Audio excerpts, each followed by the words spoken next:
قرآن و احادیث میں سے 16 ایسے نکتے ہیں جو ہم نے آج جمع کیے.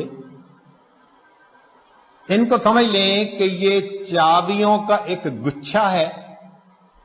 16 کنجیاں ہیں، ہر کنجی رزق کا دروازہ کھولتی ہے. اور یہ بتانے والا کوئی عام عامل نہیں ہے، یہ سید الاولین والآخرین اللہ کے پیارے حبیب صادق الامین، جس زبان سے ہمیں قرآن ملا اسی زبان سے ہمیں نبی علیہ السلام کا فرمان ملا. انہوں نے یہ بات بتائی تو دلوں میں ہم یقین کر کے ان باتوں کو سنیں اور ان اعمال کو اپنائیں اور رزق کے دروازوں کو آنکھوں سے کھلتا دیکھیں.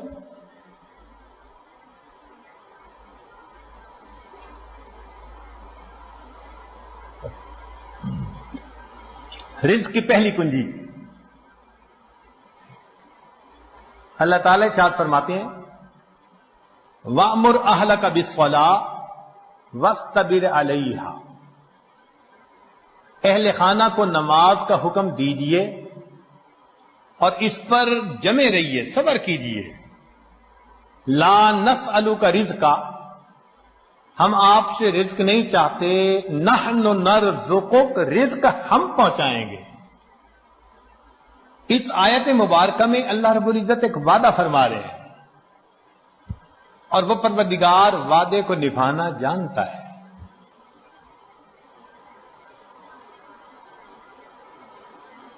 تو معلوم ہوا کہ جس گھر کے سب مرد عورتیں اہتمام کے ساتھ نماز پڑھیں، ایک ہوتی ہے گنڈے دار نماز، مرد ہیں تو جماعت نماز کا اہتمام نہیں، عورتیں ہیں تو گھر کے کام مقدم، بس بھاگی دوڑی میں قضا ہوتے ہوتے نماز. ایسی نماز نہیں، اہتمام کے ساتھ نماز.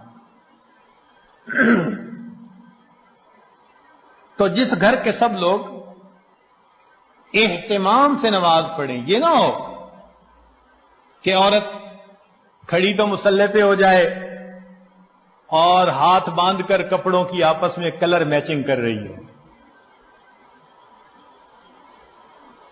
مرد مصلی پہ تو کھڑا ہو جائے اور گلی بازار کی سیریں کر رہا ہو. ایسی نماز نہیں. نماز پڑھے جیسے نماز دھیان